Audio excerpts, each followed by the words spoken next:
ज्ञानतिमिरान्धस्य ज्ञानाञ्जनशलाकया सत्सुरोन्मिलितं येन तस्मै श्रीगुरुवे नमः। नमो विष्णुपादाय कृष्णप्रेष्ठाय भूतले श्रीमते भक्तिवेदान्त स्वामीति नामिने नमस्ते सारस्वती देवे गौरवाणी प्रचारिणे निर्विशेष शून्यवादी पाश्चात्य देशधारिणे। जय श्री कृष्णा चैतन्य प्रभु नित्यानंद श्री अद्वैत गदाधर श्रीवासदि गौर भक्त वृंद। हरे कृष्णा कृष्णा कृष्णा हरे हरे, हरे राम राम राम हरे हरे। हरे कृष्णा பக்தர்களாருக்கு இனிமையான காலை வணக்கம். இன்றைய பாகவத சத்சங்க வகுப்புல கலந்துட்டு இருக்கிற எல்லா பக்தர்களுடைய பணிவான ஸ்ரீமத் பாகவதனுடைய 3ஆம் ஸ்கந்தம் 9வது அத்தியாயம். இந்த அத்தியாயத்துடைய தலைப்பு பிரம்மாவுடைய பிரார்த்தனைகள். அப்ப நேற்றைய வகுப்பு வரைக்கும் முந்தைய வகுப்பு வரைக்கும் பிரம்மாவுடைய பிரார்த்தனைகளை பார்த்துட்டு வந்தோம். நேற்றைய வகுப்புல பகவான் பிரம்மாட்ட என்ன பேசிட்டு இருக்காரு, பகவான் பிரம்மா என்னென்ன பிரார்த்தனை செய்தார்னு பார்த்தோம். பகவானிடத்துல பிரம்மதேவர் என்னென்ன பிரார்த்தனை செய்தார்னு பார்த்தோம். இப்போ பகவான் பிரம்மா கிட்ட என்ன சொல்றார், அவர் பிரார்த்தனையில திருப்தி அடைந்து பகவான் பிரம்மா கிட்ட என்ன சொல்றார். 33வது பதம். யதாரவிதமாத்மானம் பூதேந்திரிய குணாஸ்ரேஹி ஸ்வரூபேண மயோ வேதம் பஷ்யன் ஸ்வராஜ்யம் ருச்சதி. பகவான் சொல்றார் பிரம்மதேவர்கிட்ட, ஸ்தூலம் மற்றும் சூட்சும கருத்துக்களிலிருந்தும் நீங்கள் விடுதலை பெறும் பொழுதும், பௌதிக இயற்கை குணங்களின் பாதிப்புகளிலிருந்து உமது புலன்கள் விடுதலை பெறும் பொழுதும், என்னுடனான தொடர்பில் உமது தூய வடிவத்தினை நீங்கள் காணலாம். அந்த சமயம் நீங்கள் உங்களது தூய உணர்வில் நிலை பெற முடியும். ரொம்ப முக்கியமான பாயிண்ட் இது. ஏன் இன்னைக்கு நம்மளால கிருஷ்ணா உணர முடியல, இன்னைக்கு நிறைய பேர் கடவுளை உணர முடியல. பெரும்பாலான மக்களால ஏன் கடவுளை உணர முடியல? அதனால அவங்களுக்குள்ள சந்தேகம் எழுது. அந்த சந்தேகத்தினால பல்வேறு கேள்விகளும் எழுகிறது. கடவுள் இருக்காரா? கடவுள் இருக்காருன்னா அவர் எப்படி இருப்பாரு? அவர் உருவம் இருக்கா, உருவம் இல்லையா? அவர் பார்க்க முடியுமா? அவர் இருக்காருன்னா எங்க இருக்காரு? இந்த மாதிரி பல்வேறு கேள்விகள். இந்த கேள்விகளும் சந்தேகங்களுக்கும் இங்க ரொம்ப அழகா பகவான் பதில் சொல்லிட்டாரு. ஏன் இன்னைக்கு நம்மளால பகவானை நேருக்கு நேர் பார்க்க முடியல? இப்ப நம்ம ஒருத்தர் நேருக்கு நேர் பாத்துக்கிறோம். நீங்க என்ன பாக்குறீங்க, நான் உங்களை பாத்துக்கிறேன். சோ நம்மள நேருக்கு நேர் பார்க்க முடியுது. நம்மை நேருக்கு நேர் கண்டுகொள்வது போல ஏன் நம்மளால கிருஷ்ணரை நேருக்கு நேர் பார்க்க முடியல? எதனால என்னால கிருஷ்ணரை உணர முடியல? எதனால என்னால பகவானை அல்லது ஆண்டவர், கடவுள் எப்படி வேணா வச்சுக்கலாம். கடவுள் இருக்காரா?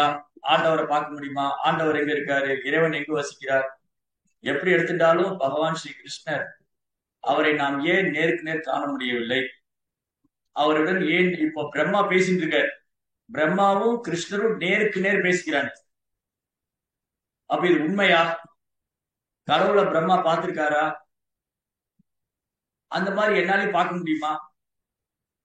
அப்ப இது உண்மைனா, கடவுள் இருக்காரு, அவர் பரம புருஷோத்தமனான முழுமுதற் கடவுள் பகவான் ஸ்ரீ கிருஷ்ணர் உண்மைனா, பிரம்மதேவர் என்ற ஒரு மிக உயர்ந்த தேவர் இருப்பது உண்மைனா, அவங்க 2 பேரும் நேருக்கு நேர் சந்திச்சது உண்மைனா, என்னால ஏன் பார்க்க முடியல? பிரம்மானால எப்படி பார்க்க முடிச்சது? அதுக்குதான் இங்க பதில். பிரம்மானால எப்படி பார்க்க முடிச்சது? பிரம்மானால எப்படி பகவான் ஸ்ரீ கிருஷ்ணரை நேருக்கு நேர் பார்க்க முடிச்சது? ஸ்தூல மற்றும் சூட்சம கருத்து. ஸ்தூல மற்றும் சூட்சம கருத்துனா என்னது? ஸ்தூல மற்றும் சூட்சம கருத்துனா என்னது? பதில் தெரிஞ்சும் கை தூக்கலாம். ஸ்தூல மற்றும் சூட்சம கருத்து, அதிலிருந்து நீங்கள் விடுதலை பெறும் பொழுதும், ஸ்தூல மற்றும் சூட்சம கருத்திலிருந்து நீங்கள் விடுதலை பெறும் பொழுதும், பௌதிக இயற்கை குணங்களின் பாதிப்பிலிருந்து உங்களது புலன்கள் விடுதலை பெறும் பொழுதும், இந்த 2 விஷயம் இங்க பகவான் சொல்றார். பிரம்மாவை பார்த்து பகவான் இந்த 2 விஷயம் சொல்றார். ஸ்தூல மற்றும் சூட்சம கருத்து அப்படின்னா என்ன? Very easy. ஸ்தூல சரீரம் இல்லையா, பஞ்சமகாபூதத்தால் ஸ்தூல சரீரம். அப்புறம் சூட்சம சரீரம், மனம் புத்தி அகங்காரம். அப்போ நான் ஸ்தூல சரீரம் கிடையாது, நான் சூட்சம சரீரம் கிடையாது. நான் இந்த உடல் அல்ல ஆத்மா, நான் இந்த உடல் அல்ல ஆத்மா. நான் என்ற அகங்காரம் எப்பொழுதும் உண்டு. இந்த நான் என்கிற அகங்காரம் இருக்கு இல்லையா, அது மாறவே மாறாது, அது எப்பவுமே இருக்கும். ஆனா அது உண்மையான அகங்காரமா பொய் அகங்காரமாங்கிறத கேள்வி. நான் அப்படிங்கிறது உண்மை, நான் என்பது உண்மை, அது மாறாது, மாறவே மாறாது. நான் நான் இருக்கிறேன், ஆமா இருக்கிறேன். நான் இருந்திருக்கிறேன், ஆமா இருந்திருக்கிறேன். இனி நான் இருக்க போறேன். நான் இருந்திருக்கின்றேன், இருக்கின்றேன், இருக்க போகிறேன். அப்ப இது மாற்றம் இல்லை, இது நித்தியமான. இந்த நான் என்பது நித்தியமானது, நான் என்பது நித்தியமானது. இது மாற்றமில்லை, மாறுவதில்லை. முன்னையே இருந்திருக்கிறேன், இப்பயும் இருக்க, இனி ஃபியூச்சர்ல இருக்க போறேன். அப்படின்னா இந்த நான் என்பது எதை குறிக்கிறது? ஆத்மாவை குறிக்கின்றது, ஆத்மாவை குறிக்கின்றது. ஆனா நம்ம என்ன பண்ணிடுறோம்? நான்கு போது இந்த உடல் அடையாளப்படுத்தி, அதுக்கு பேர் தான் பொய் அகங்காரம். நான் இந்த உடல், நான் மனம், நான் புத்தி, என் மனம் என் புத்தி, நான், இது பொய் அகங்காரம். நான் இந்த உடல்ங்கிறது பொய் அகங்காரம். அப்போ ஆத்மாவுக்கும் ஸ்தூல சரீரத்துக்கும் சம்மந்தமே இல்லை, ஆத்மாவுக்கும் சூட்சம சரீரத்துக்கும் சம்மந்தமே இல்லை. இப்போ பிரபுபாதர் என்ன சொல்றாரு? ஒரு கிளியை பிடிச்சி கூட்டுல வச்சுட்டா அந்த கூட்டுக்கும் கிளிக்கு ஏதாவது சம்மந்தம் இருக்கா? நான் ஒரு ஒரு கிளியை பிடிச்சு அல்லது ஒரு குயிலை பிடிச்சி ஒரு கூட்டுக்குள்ள வச்சிட்டேன். ஒரு குயிலையோ கிளியோ ஏதோ ஒரு பறவை, லோ பேர்ட்ஸ், இந்த மாதிரி நிறைய பறவைகளை கூட்டுக்குள்ள அடைச்சு வைக்கிறாங்கல்ல, இந்த லோ பேர்ட்ஸ், அப்புறம் புறா, அப்புறம் கிளி, இதெல்லாம் போட்டு கூண்டுக்குள்ள போட்டு வைப்பாங்க. ஆனா அந்த கூண்டுக்கும் அந்த பறவைக்கு ஏதாவது சம்பந்தம் இருக்கா? ஒரு சம்பந்தம் இல்லை. அந்த பறவை அந்த கூட்டுக்குள்ள மாட்டிட்டு இருக்கு, அவ்வளவுதான். அப்படி ஏதாவது சம்பந்தம் இருக்குன்னு சொன்னா என்னது? அந்த பறவை அந்த கூட்டுக்குள் மாட்டிக்கொண்டது, சிக்கிட்டு இருக்கு, சிக்கிக்கிச்சு, உள்ள மாட்டிக்கிட்டாச்சு. ஆனா உண்மையில அந்த பறவைக்கும் அந்த கூடுக்கும் எந்த ஒரு சம்பந்தம் கிடையாது, உண்டு. அதே மாதிரிதான் ஆத்மா ரெண்டு விதமான கூடால மூடப்பட்டிருக்கு. இந்த உடல் இருக்கிற ஆத்மா ரெண்டு விதமான கூடு, ஒன்னு ஸ்தூல கூடு, இன்னொன்னு சூட்சம கூடு. ஸ்தூல சரீரம், சூட்சம சரீரம். அப்போ இங்க முதல்ல பகவான் நமக்கு அறிவுறுத்தக்கூடிய முக்கியமான விஷயம், முக்கியமான பாடம் என்னன்னா, இந்த கருத்திலிருந்து நம்ம விடுபடணும். என்ன கருத்து? நான் இந்த உடல். நீங்க யார வேணாலும் கேளுங்க, நீங்க யாருன்னு கேட்டு பாருங்க. பெரிய ப்ரொஃபஸரா இருக்கலாம், பெரிய சயின்டிஸ்டா இருக்கலாம், இந்த சமுதாயத்திலேயே ஆகச்சிறந்த படிச்சவர், பெரிய பட்டம் வாங்கியிருக்காரு, டாக்டரேட் பட்டம், அது இது சோ மெனி டிகிரி வாங்கியிருப்பாரு, நிறைய பட்டம் வாங்கி ஆராய்ச்சியில. நீங்க யாருன்னு மட்டும் கேளுங்க. நான் கந்தசாமி மேல சின்னசாமி, முனிசாமி மேல குப்புசாமி, அவருக்கு அவ்வளவுதான் தெரியும். ஏன்னா இந்த ஆத்மாங்கிற தளத்துல சித்திக்காத வரைக்கும் அவனுடைய அறிவு மாயாபகிருத ஞானம், அவன் அறிவு மாயாபகிர்ச்சின்னு போயிடும். சோ அதனால ஃபர்ஸ்ட் பாயிண்ட் என்னன்னா, இங்க கிருஷ்ணன் என்ன சொல்றாரு? முதல்ல இந்த கருத்து, நான் உடல், என் மனம், என் புத்தி, எனக்கு நான் என்னால பண்ண முடியும், நான் அப்படிங்கிற பொய் அகங்காரம், இந்த கருத்து ஸ்தூலம் மற்றும் சூட்சம கருத்து நீங்கள் விடுதலை பெறும். இதுதான் ஃபர்ஸ்ட் பாடமே, பகவத்கீதையின் முதல் பாடமே இதுதான். நாம இந்த உடல் எல்லாம். அப்போ இந்த உடல் கருத்திலிருந்து, ஸ்தூல மற்றும் சூட்சம இந்த உடல் கருத்திலிருந்து நம்ம விடுதலை பெறும் பொழுதும், பௌதிக இயற்கை குணங்களின் பாதிப்பிலிருந்து ஒரு புலன்கள் விடுதலை பெறும். புலன்கள் எப்படி செயல்படுது? மூணு குணத்துல செயல்படுது. அப்போ இந்த ரெண்டு கலகம் இருக்கிற வரைக்கும் எப்படி கிருஷ்ணர் உணர முடியும்? ஒண்ணு, ஒருவர் முதல்ல ஒருவர் தன்னை உணர்வோடு அடையாளப்படுத்திக்கிட்டார். ரெண்டாவது, அவர் புலன்கள் மூன்று குணத்தினால கட்டுப்பட்டிருக்கு. அப்படி இருக்கும்போது எப்படி அவர் பகவான தொடர்பு கொள்வார்? எப்படி அவரால் பகவான் உணர முடியும்? இங்கதான், இதுதான் நமக்கு ப்ராப்ளமே. நம்ம பிரச்சனை என்னன்னா, நம்ம இந்த ஸ்தூல மற்றும் சூட்சம உடம்புல மாட்டிக்கிட்டோம். ரெண்டாவது, மூணு குணம் நம்ம கட்டுப்படுத்திட்டு இருக்கு. பிரகிருதிய கிரியமானி, குணை கர்மாணி சர்வசக அகங்கார விமூடாத்மா கர்த்தாக விதி மன்யதே. இந்த பௌதிக இயற்கை முக்குணத்துல இயங்கிட்டு இருக்கு. முட்டாள் ஆத்மா தன்னை கர்த்தான்னு நினைச்சிருக்கான். அங்கதான் பிரச்சனை. அப்போ எதனால இன்னைக்கு நம்மளால கடவுளை பார்க்க முடியல? ஏன் கடவுளை பார்க்க முடியல? கடவுளை பார்க்க முடியாதனால ஒரு ஜீவாத்மா, ஒரு சாதாரண ஜீவாத்மானால கடவுளை பார்க்க முடியாதனால என்ன நினைச்சதா? கடவுள் ஒண்ணு கிடையாது. அதுக்கப்புறம் சவால் விடுறாங்க, இப்படி காட்ட முடியுமா? கடவுள் இருந்தா நீங்க காமிக்க பார்க்கலாம். அப்ப என்னால பார்க்க முடியல, என்னால உணர முடியல. ஏன் என்னால பார்க்க முடியல, ஏன் என்னால உணர முடியல? இதுதான் காரணம். என்ன நான் இந்த உடல்ல ஆத்மாங்கிறத மறந்து நான் என்ன உடலோட அடையாளப்படுத்திக்கிறேன். ஸ்தூல மற்றும் சூட்சும சரீரத்தோட என்ன அடையாளப்படுத்திக்கிறேன்.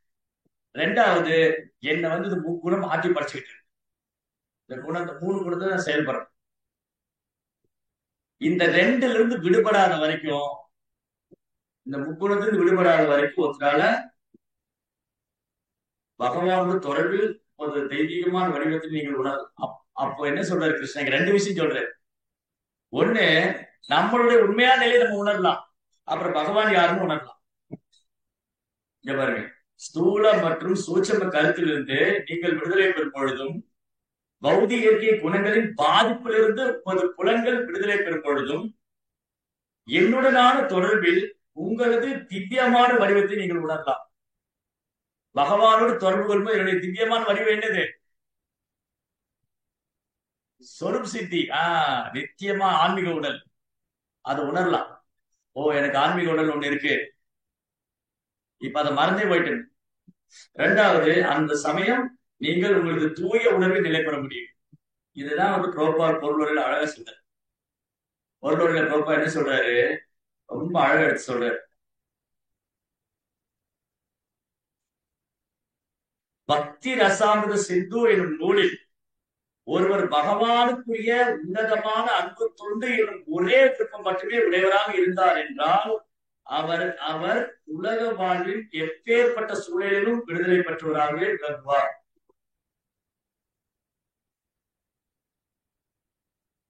என்னுடைய கடன் பகவானுக்கு பணி செய்து கிடப்பதே. இதுதான் உண்மை. மனித வாழ்க்கையின் ஒரே குறிக்கோள் பகவானுக்கு சேவை பண்றது. இதுல ஒண்ணுல ஸ்டாண்டர்டா இருந்தார் அப்படின்னு சொன்னா, அவரு இந்த உலக வாழ்க்கையில எப்படிப்பட்ட சூழ்நிலையிலும் விடுதலை பெற்றவராக விளங்குகிறார். இகாயச ஹரேதாச கர்மனா மனுஷா கிரியா நிகிழச்ச அவஸ்தானு ஜீவன் முக்த சப்சரி. ஒருத்தர் வாழும்போதே முக்தி பெற்றவராரு. எப்படி வாழும்போதே முக்தி பெற்றவரு? கர்மனா வாச்சா கிரியா, செயலால, மனதால, வார்த்தையால. ஒருத்தர் செய்யக்கூடிய செயலால, மனதால, வார்த்தையால, எல்லா விதத்திலையும் பகவானுக்கு சேவை பண்ணிக்கிட்டு இருக்காரு அப்படின்னா, விகாயச ஹரே தாசன், பகவானை தாசனாக சேவை பண்ணிட்டு இருக்காரு அப்படின்னா, உடலால, மனதால, வார்த்தையால அவருடைய தன் வாழ்க்கையை பகவானுக்கு அர்ப்பணிச்சு சேவை பண்ணிட்டு இருக்காரு அப்படின்னா, அவர் இந்த உலகத்துல வாழும் போதே முக்தி பெற்றவராக தான் கருதுன்னு சொல்றாரு. ஜீவன் முக்தச உச்சது, வாழும் போதே முக்தி பெற்றவர். முக்தின்னு தனியாரோட அடையிறது கொண்டுள்ளவர். இகாயச ஹரே தாச கர்மனா மனசாக்கிலே நிகிழச்ச அவஸ்தானும் ஜீவன் முக்த சௌச்சம். அவர் வாழும்போதே முக்தி பெற்றவர் தான். அவர் பேர் மேலும் பிரபா என்ன சொல்றாரு? இந்த சேவை தான் சொரூபம். ஸ்வரூபா. ஸ்வரூபம் என்னது? என்னுடைய உண்மையான ரூபம். அதான் சேதன் சொல்ற, ஜீவேரே சொர்போய் கிருஷ்ணேரே நித்யதாஸ். ஜீவாத்மாவோட உண்மையான சொரூபம்னா கிருஷ்ணருக்கு சேவை பண்றதுதான். அப்போ பிரபுபாதர் அவருடைய வகுப்புகள்ல திரும்ப திரும்ப என்ன சொல்றாரு, புத்தகத்துல திரும்ப திரும்ப எழுதுறாரு அப்படின்னா, இந்த சேவைங்கிறத நம்ம தவிர்க்கவே முடியாது. சேவை செய்தல், சேவை புரிதல் அல்லது தொண்டு மனப்பான்மை, இதை தவிர்க்கவே முடியாது. ஏன்னா ஏன் தவிர்க்க முடியாது? ஏன் ஒரு ஜீவாத்மா சேவை பண்றது தவிர்க்க முடியாது? யோசிங்க. இங்க சாட் பாக்ஸ்ல போடுங்க, இல்ல கை தூக்கலாம். எதனால ஜீவாத்மா தன் ஒரு சேவை ஏன் ஜீவாத்மா தவிர்க்க முடியாது? எதையாவது சரி ஜீவாத்மால ஏன் சேவையை தவிர்க்க முடியாது? அழகான பதில் தான். ரொம்ப முறையெல்லாம் போட்டு பிழிய வேண்டாம். நார்மலா சாதாரணமா சொல்லிடலாம், ஈஸியா சொல்லிடலாம். எதனால ஜீவாத்மால சேவையை தவிர்க்க முடியாது? ராதிகா சேவை சேவை செஞ்சாதாங்க பிரபு அவங்களுக்கு மனசு திருப்தியா இருக்கும். இல்லாட்டி சரி, சேவை செஞ்சாதான் மன திருப்தியா இருக்குன்னா அப்ப இந்த உலகத்துல சேவை செஞ்சு திருப்தி அடைகிறாங்களா? அடுத்த கேள்வி. சேவை செஞ்சவர் திருப்தி அடைகிறாரா, சேவை ஏற்றுக்கிறவர்? ரெண்டு பேருமே திருப்தி அடையறது. ஜட உலகத்துல ஒருத்தர் ஒரு சேவை பண்றாருன்னு வச்சுக்கோங்க, அந்த சேவை பண்றவரும் திருப்தி அடையறது இல்ல, அந்த சேவை ஏற்றுக்கிறவரும் திருப்தி அடையறது இல்ல, என்ன பண்ணாலும் திருப்தி அடையறது இல்ல. இது ஒரு வேற டாபிக், இது அப்புறம் வருவோம், அப்படி இருக்கட்டும். சோ எதனால, கேள்வி என்னன்னா எதனால ஜீவாத்மானால சேவை தவிர்க்க முடியாது? சேவை செஞ்சுதான் ஆகும். ரொம்ப சிம்பிள் தான், யோசிக்கிறதுக்குலாம் ஒண்ணும் இல்ல. ஏன்னா ஜீவாத்மா சேவை செய்யறதாங்க ப்ரோ. அது எப்படி சொல்லலாம்? ஓகே, கரெக்ட் தான். ஜீவாத்மா என்ன சொன்னீங்க நீங்க? ஜீவாத்மா ஒரு சொரூபம். ஜீவாத்மா சேவை பண்றதா, யாருக்காவது சேவை பண்ணணும், ஒன்னும் பகவானுக்குள்ள வேற யாருக்காவது சேவை பண்றதா இல்ல இல்ல இல்ல ஜீவாத்மா. இல்ல, நீங்க ஃபர்ஸ்ட் என்ன சொன்னீங்க, ரெண்டாவது மாத்திட்டீங்க. ஹரே ஜீவாத்மா ஜீவாத்மா சொரூபம் சேவை பண்றதுதான். ஜீவாத்மா சொரூபம் சேவை பகவானுக்கு பண்றது. சேவை செய்யறது. ஹரே கிருஷ்ணா. கை ஹரே தூக்குங்க, மாத்தி மாத்தி பேசாதீங்க, கை தூக்குங்க. ஓகே. ஜீவாத்மா சைத்தன் மாப்பு சொல்றாரு, ஜீவாத்மாவுடைய சொரூபம் சேவை பண்றது. யுவராணி மாதாஜி. ஹரே கிருஷ்ணா பிரபுஜி. இந்த ஒரு சாதாரண மனுஷனால கூட எந்த செயலும் செய்ய முடியாம இருக்கவே முடியாது. சரி, ஓகே, அதான் செயல் பண்ணாம இருக்க முடியாது, சேவை பண்ணாம இருக்க, அப்படியே என்ன அர்த்தம்? ஏன்னா ரொம்ப சிம்பிள். ஏன்னா சேவை பண்றதுக்காகவே ஜீவாத்மா படைக்கப்பட்டது, அவ்வளவுதான். நம்ம நம்ம நம்ம பகவான் நம்ம வந்ததே பகவானுக்கு சேவை பண்றதுக்குதான். ஜீவாத்மா பகவான் வந்ததே அவரை மகிழ்விக்கிறது தான், அவருக்கு சேவை பண்றதுதான். இதுதான் நம்ம என்ன பார்த்தோம் இதுக்கு முன்னாடி உள்ள ஸ்லோகத்துல ப்ரோப்பா எழுதியிருந்தாரு. ஆள்பவர் ஆளப்படுபவர். ஆள்பவர் நோக்கி இருந்தாதான் ஆளப்படுறவங்க. அப்ப நம்ம எல்லாம் ஆளப்படுபவர்கள், பகவான் ஆள்பவர். நாம் அனுபவிக்கப்படுறவங்க, பகவான் அனுபவிப்பாளர். ஏகாலே ஈஸ்வர கிருஷ்ண அரசப பிரித்யா. ஏகாலே ஈஸ்வரா ஒருத்தர் தான் பகவான், மற்றவங்க எல்லாம் சேவகர். நித்யோ நித்யானாம் சேதன சேதனானாம் ஏகோ பகுனாம் யோகதாத்காமம். பகவான் நித்தியமானவர், நானும் நித்தியமானவன். பகவான் ஆன்மீகமானவர், நானும் ஆன்மீகமானவன். இதுல என்ன வித்தியாசம்? அவர் ஒருவர் நம்ம எல்லாரையும் பராமரிக்கிறார், பாதுகாப்பு. சோ அப்போ ஜீவாத்மாக்கள் படைக்கப்பட்டதே சேவை பண்றதுக்கு தான். அதனாலதான் சேவையை நம்மளால தவிர்க்க முடியாது. யாருமே இங்க சேவை பண்ணாம இருக்க முடியாது. நேற்று கூட ஒரு கிளாஸ்ல ப்ரோபா சொல்லிட்டு இருந்தேன். என்ன சொல்றாரு? ஓகே, இந்த ஞானிகள்லாம் நான் ஒன்றும் செய்ய மாட்டேன்னு செயலாம் நிப்பாட்டிடுறேன். செயலாம் நிப்பாட்டிட்டு அவங்க இமயமலையில போய் தவம் இருக்காங்க. ஏன் திரும்ப ஊர்ல பொது சேவை பண்றாங்க? ஆசிரமம் வச்சுட்டு நாங்க மரம் நடுறோம், குளம் வெட்டுறோம். ஏன்னா அவங்க சேவை பண்ணாம இருக்க முடியாது. ஏன்னா ஆத்மாவுடைய கான்ஸ்டிடியூஷனல் பொசிஷனே சர்வன்ட் ஆஃப் தி லார்ட். ஆத்மாவுடைய உண்மையான ஆதாரமான நிலையை பகவானுக்கு சேவை பண்றதுதான். இதுதான் சைத்தன்யா சொல்றாரு. ஜீவரே சொல்வாயா கிருஷ்ணரே நித்யதாசா. ஜீவாத்மாவுடைய உண்மையான சொரூபம் ஸ்வரூபா, என்னுடைய உண்மையான சொரூபம். சொல்றோம் இல்லையா, உன் சொரூபம் தெரிஞ்சு போச்சு இல்லையா? சம்டைம்ஸ் சண்டை வரும்போது பாத்தியா உன் சொரூபத்தை காமிச்சிட்டே, அப்ப என்ன அர்த்தம்? அவனுக்குள்ள ஒரு சொரூபம் இருக்கு, அது மறைஞ்சு இருந்தது, சண்டை வரும்போது வெளியே வருது. அப்ப சண்டை போடும்போது அவன் சொரூபம் வெளியே வரும்போது சொல்றான், பாத்தியா இதுதான் அவன் சொரூபம். அப்ப நீ எவ்வளவு நாள் இப்படி இருந்திருக்க, உன் சொரூபத்தை காமிச்சிட்டியா அப்படின்னு சொல்றோம்ல. அதே மாதிரிதான் ஜீவனுக்கு ஒரு சொரூபம். ஜீவனுடைய சொரூபம் கோபி பத பத கமலையோ தாச தாச தாச தாச தாச தாசானு தாச. இதுதான் நம்முடைய சொரூபம். பகவானுடைய சேவகனுடைய சேவகனுடைய சேவகனுடைய சேவகனுடைய பிரபுபாதருக்கு ஒரு 1000 முறை பெருக்கிக்கிறார். 1000 முறை பெருக்கிட்டாதான் நம்ம நம்ம அப்ப கூட சேவகனுடைய சேவகனுடைய சேவகனுடைய சேவகனுடைய அப்படி போகும். இதுதான் குரு சொல்றார் குலசேகர ஆழ்வார். குலசேகர ஆழ்வார் முகுந்தமாலை சொல்றார், பிரித்யஸ்ய பிரித்ய பிரித்ய பிரித்யஸ்ய பிரித்யஸ்ய இதிமாம் ஸ்மர்லோகநாதா. பகவானே நான் உங்களுடைய சேவகனுடைய சேவகனுடைய சேவகனுடைய சேவனா இருக்க ஆசைப்படுறேன். இது ஒரு பெரிய டாபிக்.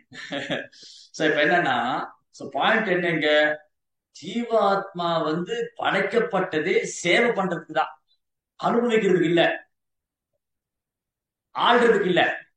இந்த ஆள்றது அனுபவிக்கிறது பகவான் மட்டும்தான். ஜீவாத்மா வந்து ஆள்றதுக்கோ அனுபவிக்கவோ படைக்கப்பட்டவனே அல்ல. ஆத்மீக லோகத்துல கோடிக்கணக்கான ஜீவாத்மாக்கள் பகவானால் அனுபவிக்கப்படுறாங்க, பகவானால் ஆளப்படுறாங்க. அப்ப பிரபா என்ன சொல்றாரு, நாம் சுதந்திரத்தை துஷ்பிரயோகப்படும் போது நான் அனுபவிக்கிறேன். ஏன் கிருஷ்ணா மட்டும் அனுபவிக்கணும்? ஏன் நான் அனுபவிக்க கூடாதா? ஏன் கிருஷ்ணா மட்டும் தான் கட்டுப்படுத்தணுமா, நான் கட்டுப்படுத்த கூடாதா? ஆனாலும் இந்திரனுக்கே அந்த என்ன வருது, நான் தான் சொர்க்கத்தை கட்டுப்படுத்துறேன் இல்லையா? அப்ப கட்டுப்படுத்தணுங்கிற எண்ணம், ஆள வேண்டும் என்ற எண்ணம், ஆண்டு அனுபவிக்க வேண்டும், ஆள வேண்டும், அனுபவிக்க வேண்டும் என்று கட்டுப்படுத்த வேண்டும் என்ற எண்ணம் ஜீவனுக்குள்ள வரும்போது அந்த ஒரு சில ஜீவனுக்கு வரும். எல்லாரும் வரல, ஒரு சில ஜீவாத்மாக்கள் இங்க வந்துடுறோம். சோ கிருஷ்ணா அதுக்கான வாய்ப்பு கொடுக்கிறாரு.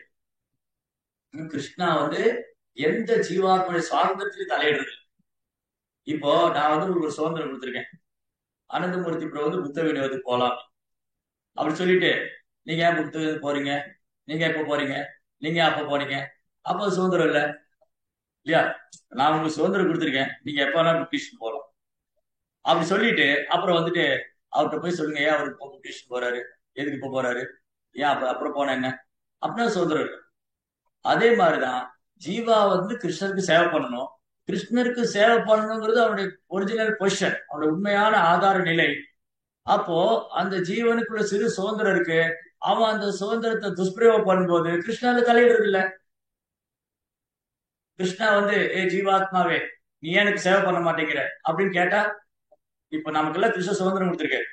இப்போ இந்த ஜட உலகத்துல காணக்கூடிய எல்லா ஜீவன்களுக்கும் பகவான் சுதந்திரம் கொடுத்திருக்காரு. எந்த ஜீவன்கிட்டயா பகவான் வந்து கேட்கிறாரா, நீ எனக்கு சேவை பண்றது இல்ல, நீ ஏன் என்ன விட்டுட்டு வந்துட்ட, நீ ஏன் என்ன மறந்த அப்படின்னு கேட்கிறாரா? கேட்கல. அதுதான் சுதந்திரம். ஆனா அதே சமயம் கருணை உள்ளவரா இருக்காரு பகவான். என்ன பண்றாரு, நம்ம சுதந்திரத்தை துஷ்பிரயோகம் பண்ணும்போது அவர் வந்து ஞாபகப்படுத்துறாரு, நீ தப்பு பண்ற, உன்னால சந்தோஷமா இருக்க முடியாது, ஆனா ஜட உலகத்தை உன்னால அனுபவிக்க முடியாது, நீ தலைவப்புறலாம் அனுபவிக்க முடியாது. இதுதான் இயற்கை. இந்த இயற்கையை வந்து இது வந்து துக்காலயம் சொல்றாரு, பௌதிக உலகம் துக்காலயம், இங்க நீ அனுபவிக்க முடியாது, நீ ஏன் வீணா காலத்தை வீண் பண்ற, என்கிட்ட வந்துரு அப்படின்னு பகவான் வர இல்ல. அது அவருடைய காரணமற்ற கருணை, அது வந்து அவருடைய காரணமற்ற கருணை. அப்ப இந்த பாயிண்ட் என்னன்னா, இன்னைக்கு ஏன் வந்து நாம யாரு, கிருஷ்ணா யாருன்னு உணர முடியல, இதுதான் பிரச்சனை. நாம யாரு, கிருஷ்ணா யாருன்னு ஏன் உணர முடியலன்னா, இந்த அனுபவிக்கிற எண்ணம், அப்புறம் ஆளணுங்கிற எண்ணம், கட்டுப்படுத்தணுங்கிற எண்ணம், நான் தாங்கிற பொய்யாங்காரம், இது ஸ்ட்ராங்கா இருக்கு ஜீவனுக்குள்ள. அதனாலதான் இன்னைக்கு எல்லாரும் தன்னை மறந்துருக்காங்க, கிருஷ்ணரையும் மறந்துருக்காங்க. இதுதான் மெயின் பாயிண்ட். இதுதான் இன்னைக்கு பிரம்மாட்ட பகவான் சொல்றாரு. இப்போ பிரம்மா எப்படி பகவான் நேருக்கு நேரம் பாக்குறாரு, பக்தி தூண்டினால பார்த்தாரு. முன்ன அத்தியாயங்களை பார்த்தோம், முன்னாடி ஸ்லோகங்கள்ல, இதுக்கு முந்தைய ஸ்லோகங்கள்ல பிரம்மானால எப்படி பகவானை நேருக்கு நேரம் பார்க்க முடிஞ்சது. அவர் வந்து முயற்சி பண்ணாரு, கற்பனை பண்ணி பார்த்தாரு, இதனால முடியல. அவர் பக்தி தொண்டு செஞ்சதுக்கு அப்புறம் தான் பகவானை உணர முடிஞ்சது. பக்தி தொண்டு பண்ணனாலதான் இது ரெண்டு சாத்தியமாச்சு. அப்போ நான் இந்த உடல் அல்ல ஆத்மாங்கிற தளத்துல ஒருத்தர் வரணும்னு சொன்னாலும், 3 குணத்திலிருந்து வெளியில படனாலும் தூய பக்தி தொண்டுங்கிற தளத்துக்கு. அப்ப பாயிண்ட் என்னதுங்க, நான் என்ன உணரணும், கிருஷ்ணர் உணரணும்னா பக்தி தொண்டால் மட்டும்தான் முடியும். சோ மேலும் இந்த புரோபா என்ன சொல்றாரு, ஒரு சர்டன் லெவல் வரைக்கும், ஒரு குறிப்பிட்ட தூரம் வரைக்கும் ஆன்மீக பாதையில பயணிக்கக்கூடிய ஆன்மீகவாதிகள் எல்லாருடைய இலக்கு ஒண்ணு கிடையாது. எல்லாருடைய இலக்கு ஒண்ணு. இப்போ உதாரணத்துக்கு இந்த ஹைவே ரோடு போகுது, இங்க இருந்து சென்னை ஹைவே ரோடு போகுது. இந்த சென்னை ஹைவே ரோடு வந்து ஸ்ட்ரைட்டா போகுது. அதுல குறிப்பிட்ட தூரம் வரைக்கும் பாண்டிச்சேரி போறவங்களும் டிராவல் பண்ணலாம், கடலூர் போறவங்களும் டிராவல் பண்ணலாம், சேலம் போறவங்களும் டிராவல் பண்ணலாம். ஒரு இடத்துக்கு மேல வரும்போது அவங்க டைவர்ஸ் இல்லாட்டி எல்லாம் சென்னை போயிடுவாங்க இல்லையா? இந்த ஹைவே ரோடு போட்டிருக்காங்கல்ல, பஸ் கார்ல போயிட்டே இருக்கு, கூகுள் மேப் போட்டு போறோம், நான் சென்னை எப்படி போகணும். ஒருத்தர் சேலம் போறோம், அந்த கூகுள் மேப் போடுவோம், கடலூர் போறோம், அந்த கூகுள் மேப் போடுவோம். இவன் ஒரு குறிப்பிட்ட தூரம் வரைக்கும் ஒன்னாதான் போயிட்டு இருப்பாங்க. ஆனா ஒரு சர்டன் ஸ்டேஜ் வரும்போது ரோடு பிரியும். இந்த பக்கம் போனா கடலூர் இவ்வளவு கிலோமீட்டர், இந்த பக்கம் போனா சேலம் இவ்வளவு கிலோமீட்டர், நேரம் போனா சென்னை இவ்வளவு கிலோமீட்டர். அவன் எங்க போறமோ போயிடும் இல்லையா? அதே இது ஒரு உதாரணம். அதே மாதிரிதான் ஆன்மீக பாதையில பயணிக்கூடிய ஆன்மீகவாதிகள் ஒரு குறிப்பிட்ட தூரம் வரைக்கும் ஒன்னா டிராவல் பண்ணலாம். எப்படி? ஆன்மீக பாதையில் எவ்வளவு ஆன்மீகவாதி இருக்காங்க? இது கொஞ்ச நாள் கொடுத்து பேசிட்டு இருந்தேன் கிளாஸ். ஞானிகள், யோகிகள், பக்தர்கள் 3 பேரும் ஆன்மீகவாதி தான். அப்ப ஆன்மீகவாதின்னு என்னது முதல்ல? அதுதான் அன்னைக்கு பேசிட்டு இருக்கோம். ஆன்மீகம் என்னது முதல்ல? ஆன்மீகவாதினா யாரு? அடுத்த கேள்வி வருது இல்ல. இப்ப ஆன்மீகம் இங்க பார்த்தாலும் ஆன்மீகம்னா முதல்ல என்ன அது தெரியல யாருக்கும். ஆன்மீகம்னா ஏதோ கோயிலுக்கு போறது, சூடம் போறதுன்னு நினைச்சிட்டு ஆன்மீகம் என்னது? ஆத்மாவை உணர்வது. உடலுக்கும் ஆத்மாவுக்கும் உள்ள பேதம் என்ன? நான் யாரு, கடவுள் யாரு, அவருடைய தன்மை என்ன, அவருடைய ரூபம் என்ன, அவருடைய செயல் என்ன, இவற்றை அறிவதுதான் ஆன்மீகம். ஆத்மாவை பற்றிய சிந்தனை, கடவுளை பற்றிய சிந்தனை, இந்த உடலுக்கு ஆத்மாவுக்குள்ள பேதம் என்ன, இதை உணர்வுதான் ஆன்மீகம். நீங்க ஆன்மீகிற பேர்ல ஏதோ எக்ஸசைஸ் எல்லாம் பண்ணிட்டு இருக்காங்க. இந்த யோகா பண்ணுங்க, அந்த யோகா பண்ணுங்க, அதெல்லாம் ஆன்மீகமே இல்லை. ஆன்மீகம்னா முதல்ல நான் யாருன்னு உணரணும். நான் யாரு, எனக்கே 3 வகை துன்பம் வருது, இந்த பிறப்பிறப்பு இந்த சக்கரத்தை நான் எப்படி விடுபடுவேன், முக்தி அடைறதுக்கான வழி என்ன, கடவுளை உணர்றதுக்கான மார்க்கம் என்ன, இதை சிந்திப்பதுதான் ஆன்மீகம். இதுதான் ஆன்மீக சிந்தனை. ஆத்மாவை பற்றிய சிந்தனை, இறைவனை பற்றிய சிந்தனை, ஆத்மாவுக்கு இறைவனுக்குள்ள தொடர்பை பற்றிய சிந்தனை, அதுதான் ஆன்மீக சிந்தனை. சரி, அப்போ இந்த ஆன்மீக பாதையில ஒருமிச்சு பயணிக்கக்கூடியவங்க இருக்காங்க. யோகிகள், ஞானிகள், பக்தர்கள். எது வரைக்கும் ஒருமிச்சு பயணிப்பாங்க? ஒரு யோகி இருக்காரு, ஒரு ஞானி இருக்காரு, ஒரு பக்தர் இருக்காரு. இவங்க 3 பேருமே ஆன்மீகவாதிகள் தான், அதுல சந்தேகமே கிடையாது. எவ்வளவு தூரம் வரைக்கும் உங்களுடைய டிராவலிங் ஒண்ணா இருக்கு? பேசிட்டு இருக்கோம். எவ்வளவு தூரம் வரைக்கும் இந்த யோகிகளும் உணர்றாங்க நாங்க உடல்ல ஆத்மா. ஃபர்ஸ்ட் அதான் இவங்க எல்லாருமே காமன். ஆன்மீக பாதையில பொதுவானது என்னது? முதல்ல இதை உணரணும். நான் இந்த உடல் என்ன ஆத்மா, நித்தியமானவன், ஆன்மீகமானவன், அழிவற்றவன். ரைட்? Voice breaking rules. இன்னைக்கு நெட் கரெக்டா தானே இருக்கு. அப்போ உங்களுக்கு ஏதாவது ப்ராப்ளமா இருக்குமோ? இங்க ஒரு மாதாஜி போட்டிருக்காங்க, வாய்ஸ் பிரேக் ஆகி கட்டாயி வருதுன்னு. தெளிவா இருக்கா? தெளிவா இருக்கு. அப்ப அவங்களுக்கு தான் நெட் ப்ராப்ளம். நீங்க அதான் மாறி இருக்கு. சரி, அப்ப முதல் புரிதல், புரிந்து உணர்தல். புரிந்து உணர்தல், முதல் புரிதல்ல ஒரு யோகி ஆகட்டும், ஒரு ஞானி ஆகட்டும், நான் இந்த உடல் அல்ல ஆத்மாங்கிறது உணர்வு. நான் இந்த உடல் அல்ல ஆத்மா, நான் நித்தியமானவன், அழிவற்றவன், ஆன்மீகமானவன். கடவுள் இருக்காரு, நித்தியமானவர், அழிவற்றவர், ஆன்மீகமானவர். சோ அவங்க சாஸ்திரத்துல சொல்லப்பட்டிருக்கிற சட்ட திட்டங்களை, யம நியமங்களை பின்பற்றணும், ஒழுக்க விதிகளை பின்பற்றணும், மனதை கட்டுப்படுத்தணும், புலன்களை கட்டுப்படுத்தணும். இது எல்லாருக்கும் காமன். ஒரு ஞானியும் மனதை கட்டுப்படுத்தி ஆகணும், புலன்களை கட்டுப்படுத்தி ஆகணும். ஒரு யோகியும் மனதை கட்டுப்படுத்தி ஆகணும், புலன்களை கட்டுப்படுத்தி ஆகணும். ஒரு பக்தனும் மனதை கட்டுப்படுத்தணும், புலன்களை கட்டுப்படுத்தணும். இந்த 3 பேருமே இதெல்லாம் பண்ணியாகணும். 4 விதிமுறையை கடைபிடிக்கணும். இந்த லெவல் வரைக்கும் ஒருமிச்சு போகணும். அதுக்கப்புறம் என்ன ஆகுதுன்னா, அந்த இலக்கு தான் மாறிடுது. என்ன பண்றாரு? பக்தர் பகவானை அணுக முயற்சி பண்றாரு, யோகி பரமாத்மாவோட ஒன்றாய முயற்சி பண்றாரு, ஞானி பிரம்மத்தோட ஒன்றாக. அங்கதான் ப்ராப்ளம். அதனாலதான் இங்க ப்ரோபா சொன்னாரு, இங்க சொன்ன விஷயங்கள் ஞானிக்கு பொருந்துக்கிறாரு. என்ன சொல்றாரு? இங்க சொன்ன இதே பகவான் ஒரு ஸ்டேட்மெண்ட் கொடுத்துருக்காருல்ல, பகவான் கொடுத்த ஸ்டேட்மெண்ட் இந்த கூற்று ஞானிகளுக்கு பொருந்துகிறார். ஏன்னா ஸ்தூலம் மற்றும் சூட்சம கருத்திலிருந்து நீங்கள் விடுதலை பெறும் பொழுது ஞானியிலிருந்து விடுதலை. ஞானி என்ன பண்றாரு? சாஸ்திர விசாரணை பண்ணி நான் இந்த உடல் எல்லாம் ஆத்மா, அகம் பிரம்மாஸ்மி, நான் பிரம்மங்கிற தன்மையை உணர்றாரு. இன்னைக்கு வகுப்பு கொஞ்சம் தத்துவார்த்தமா தான் இருக்கு. ஒரு ஞானி சாஸ்திர விசாரணை பண்ணி அகம் பிரம்மாஸ்மி, நான் இந்த உடல் எல்லாம் ஆத்மா, அந்த பிரம்மம் தான் நித்தியம், பிரம்ம சத்தியம், சர்வம் கலோயிதம் பிரம்மம், எல்லாம் பிரம்மத்திலிருந்து வருது, எல்லாம் பிரம்மத்துல முடியுது, அந்த பிரம்மம் நித்தியமானதுன்னு ஒரு முடிவுக்கு வர. தட்ஸ் குட், அது நல்ல விஷயம் தான். 2வது, ஒரு ஞானியும் 3 குணத்துக்கு விடுபடுறாரு. அவர் வந்து புலன் விஷயங்கள்ல ஈடுபடுறது இல்ல, ரஜோகுணம் தமோ குணத்துக்கு ஈடுபட்டு அவர் சாத்வீகமான குணத்துல ஒரு தனி இடத்துல போய் மனதைய புலன்களை கட்டுப்படுத்தி இதெல்லாம் பண்ணும்போது அவங்க என்ன ஆகும்? தூய்மையாகும். உமது புலன்கள் விடுதலை பெறும் பொழுது என்னுடனான தொடர்பு உமது நித்தியமான உனது தூய வடிவத்தினை நீங்க உணரலாம். அப்போ ஒரு ஞான மார்க்கத்தை பின்பற்ற ஞானியும் என்ன உணரலாம்? நான் அந்த உடல் அல்ல பிரம்மங்கிறது உணரலாம். ஒரு யோகியும் நான் இந்த உடல் அல்ல ஆத்மாங்கிறது உணரலாம். ஒரு பக்தனும் உணரலாம். ஆனா இதுக்கு மேல ஒரு விசேஷத்தன்மை என்னன்னா, பக்தி தொழில விசேஷத்தன்மை என்னன்னா, ஒரு பக்தன் நான் இந்த உடல் அல்ல ஆத்மாங்கிறது உணர்வது மட்டும் அல்ல, பகவானுடைய சேவையில் ஈடுபட்டு அந்த ஆத்மா பேரானந்தம் அடையுங்கிறது உணர்வு. இந்த ஒரு ரியலைசேஷன் வந்து ஒரு ஞானிக்கு யோகிக்கு கிடைக்காது. ஒரு ஒரு ஒரு பிரம்மத்தை உணர்ற ஞானி அந்த பிரம்மத்திலேயே திருப்தி அடைஞ்சாரு. இந்த பிரம்மம் தான் எல்லாமே. அப்ப அவருக்கு அங்க சேவை கிடையாது. அதே மாதிரி ஒரு பரமாத்மா ஒரு ஆத்மாவை உணர்ந்து பரமாத்மாவோட ஒன்றானுங்கிற யோகி வந்து அதுல திருப்தி அடைஞ்சாரு. இல்ல அஷ்டமா சித்தியில திருப்தி அடைஞ்சாரு. அதுக்கு மேல அவருக்கு போக முடியல. ஆனா ஒரு பக்தரால அந்த உடல்ல ஆத்மாங்கிறதை உணர முடியும், பகவானுடைய சச்சிதாந்த ரூபத்தையும் உணர முடியும்.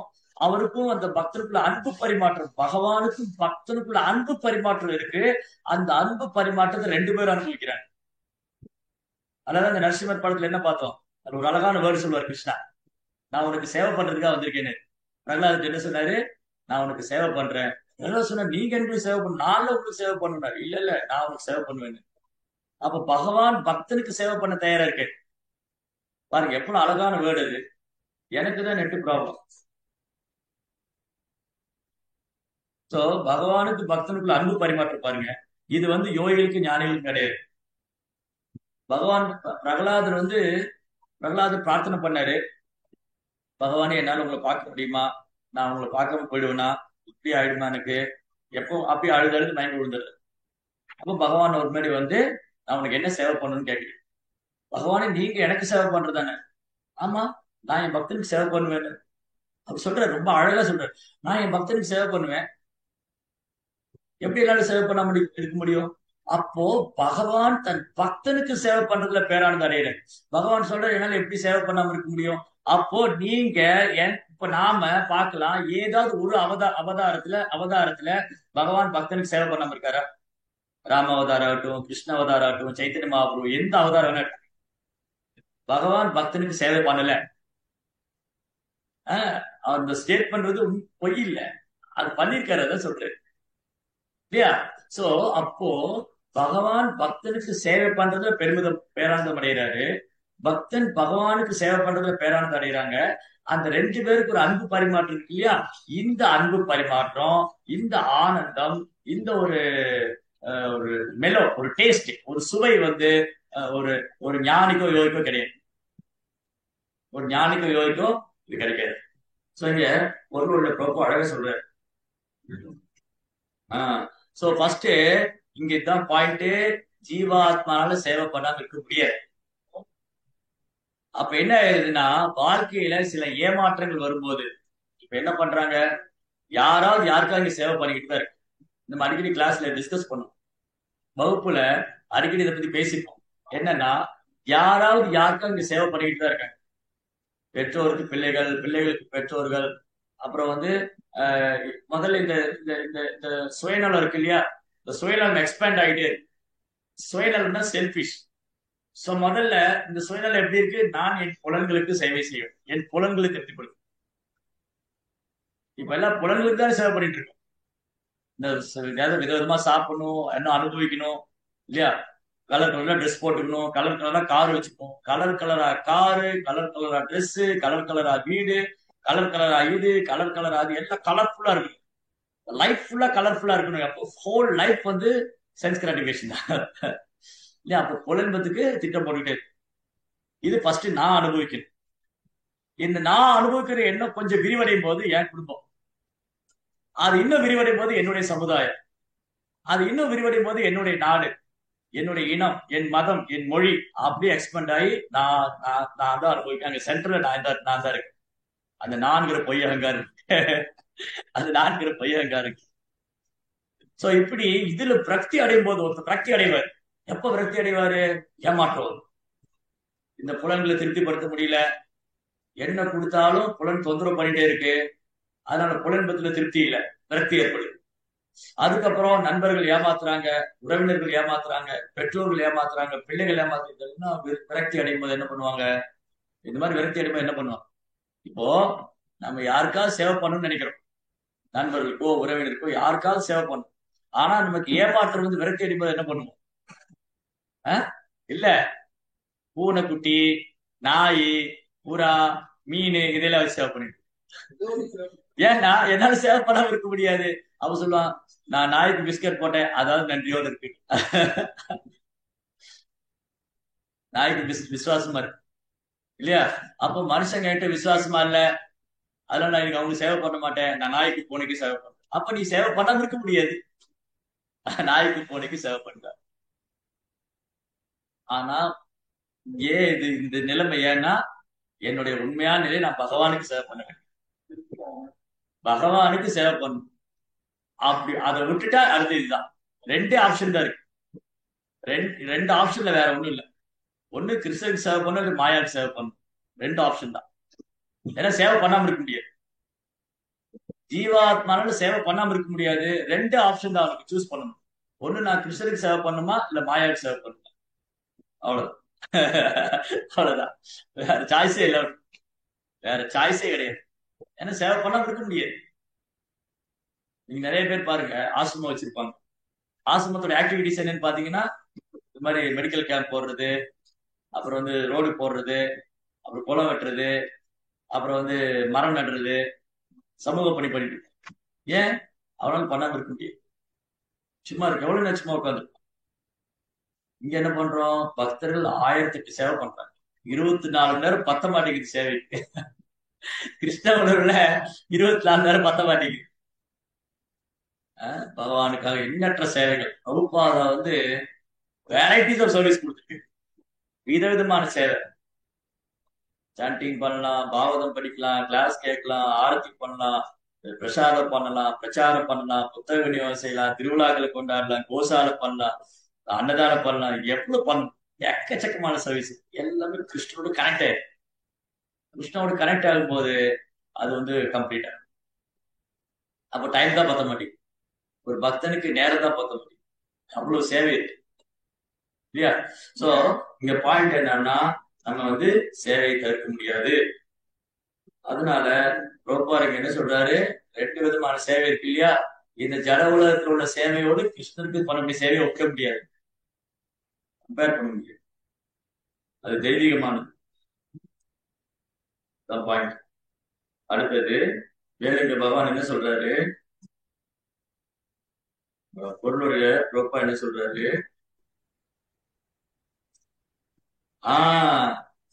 இங்க ஒரு முக்கியமான பாயிண்ட். உன்னதமான அன்பு தொண்டினை இந்த பௌதிக உலகில் வற்புறுத்துதலின் பேரில் செய்யும் தொண்டோடு ஒப்பிட்டு பார்க்கக்கூடாது. இங்க வேற வழியே இல்லைன்னு செய்யறோம். என்ன பண்றது? கல்யாணம் பண்ணிட்டேன், என் ஒய்ஃபை பார்த்துக்கிட்டு தான் ஆகணும். நான் கல்யாணம் பண்ணிட்டேன், என் கணவனுக்கு சேவை பண்ணிதான் ஆகணும். நான் குழந்தை பெற்றுட்டேன், ஆனா குழந்தைகளுக்கு சேவை பண்ணிதான் ஆகணும். நான் இந்த அப்பா அம்மா குழந்தையா வந்துட்டேன், இவங்களுக்கு சேவை பண்ணிதான் ஆகணும் அப்படின்னு ஒரு கண்டிஷன் இருக்கு. But Krishna cause is unconditional pure devotion. தூய பக்திங்கிறது வற்புறுத்தி வர்றதில்ல, பகவானுக்கு செய்யற பக்தி வந்து வற்புறுத்தி வர்றதில்ல. ஆக்சுவலி உண்மையில இங்க ப்ரோப்பா என்ன எழுதியிருக்காரு? இந்த ஜட உலகத்துல சில சேவை இருக்கு, அது அன்கண்டிஷனல் தான். ஒரு அம்மா பிள்ளைகள் மேல வைக்கிற அன்பு இருக்கு இல்லையா? ஒரு தாய் வந்து பிள்ளை மேல வைக்கிற அன்புக்கு கண்டிஷன் கிடையாது, ஏதாவது வற்புறுத்தியா அன்பு பண்றாங்க. அதே மாதிரி நண்பன், உயிர் நண்பனுக்குள்ள அன்பு, உயிர் நண்பனுக்குள்ள சேவை இருக்கு இல்லையா? அதுவும் கண்டிஷன் இல்லை. 3 விஷயம் சொன்னாரு கோபால். ஒண்ணு வந்து தாய் தன் குழந்தைகளுக்கு செய்வதிலிருந்தும், நண்பன் தன் உயிர் நண்பனுக்கு செய்வதிலிருந்தும், மனைவி தன் கணவனுக்கு செய்வது. இந்த 3மே அன்கண்டிஷன் தான், எந்த எதிர்பார்ப்பும் இல்லை. இப்போ நீங்க எனக்கு உயிர் நண்பன், ஏதாவது எதிர்பார்த்தா செய்ய போறேன், அவ்வளவுதான். நீ என் உயிர் நண்பன்பா, எனக்கு உனக்கா நான் உயிரே தருவேன் அப்படின்லாம் சொல்லுவாங்க. நான் கொடுக்கல முடியாது, ஆனா அந்த அளவுக்கு பண்ணுவாங்க. நான் உயிர் நண்பன், அவனுக்கா நான் எது வேணாலும் செய்வேன். இது என் குழந்தை, அந்த குழந்தைக்காக நான் என்ன வேணாலும் செய்வேன். இது என் மனைவி, இல்ல என் கணவன், என்ன எப்படி வேணாலும் சேவை பண்ணும். ஆனா கலியுகத்துல இது போயிடுச்சு. ஆக்சுவலி இதுதான் உண்மை. ஒரு ஒரு தாய் வந்து தன் பிள்ளைக்கு எந்த ஒரு பிரதிபகாரம் எதிர்பார்க்காம சேவை பண்றாங்க. ஆனா இன்னைக்கு பெற்ற தாயே பிள்ளைய கொள்ற அளவுக்கு இருக்கு கலியுகம். இது ஒரு பக்கம் நடந்துட்டு இருக்கு. இன்னொரு பக்கம் வந்து நண்பனுக்குள்ள ஏமாத்துறாங்க, சீட்டிங் பண்றாங்க. இன்னொரு பக்கம் இங்க ஏன் இவ்வளவு விவாகரத்து நடக்குது? ஏன்னா கணவன் மனைவி சேவை பண்ண தயாரா இல்ல, மனைவி கணவனுக்கு சேவை பண்ண தயாரா இல்ல. அவ்வளவுதான். இவங்க ரெண்டு பேரும் என்ன நினைக்கிறாங்க? நான் அனுபவிக்கணும். அப்ப இந்த சேவை மனப்பான்மை இங்க இல்ல. முன்ன இருந்தது, இப்ப அது குறைச்சிக்கிட்டே வருது. இங்க புரோபார் சொன்ன உதாரணம் புரோபார் காலத்துல இருந்து இருக்கு, இப்போ இருக்கு. ஆனா இப்ப குறைஞ்சுக்கிட்டே வருது. ஏன்னா எல்லாருக்கும் சுயநலம் அதிகமாயிட்டே இருக்கு. ஒண்ணு. ரெண்டாவது, இது வந்து ஒரு வற்புறுத்தலின் பேர்ல செய்யறோம். அவங்க ஹோல் ஹார்ட்டடா இன்ட்ரெஸ்டா பண்றது இல்ல. சரி பண்ணிதான் அவன் என்ன பண்றது, நாய் வேஷம் போட்டா கொலைச்சுதான் ஆகணும் அப்படி, நாய் வேஷம் போட்டா கொலைச்சுதான் ஆகணும் அப்படிங்கிற மாதிரி.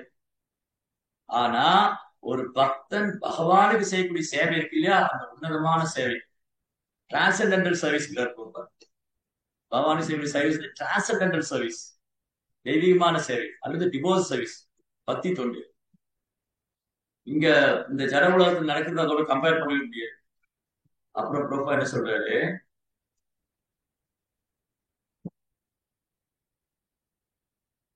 அப்படி அவாய்ட் பண்ண முடியாது.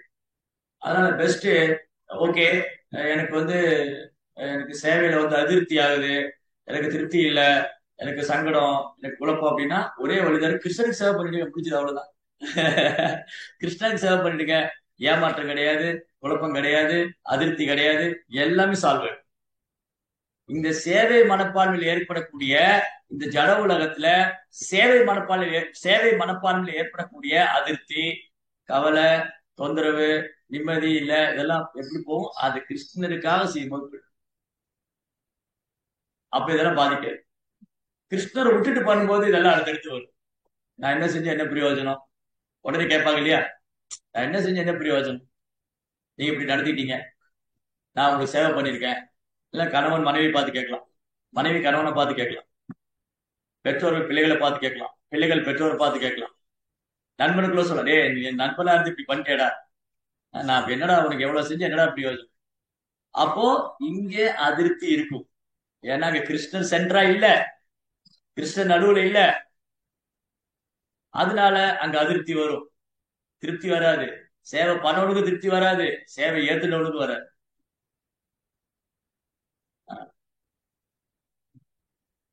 கணவனை திருப்திப்படுத்த முடியாது, மனைவியை திருப்திப்படுத்த முடியாது. எவ்வளவு சம்பாதிச்சு வந்தாலும் மனைவி திருப்தி அடைறது இல்ல, எவ்வளவு சேவை பண்ணாலும் கணவன் திருப்தி அடைறது இல்ல.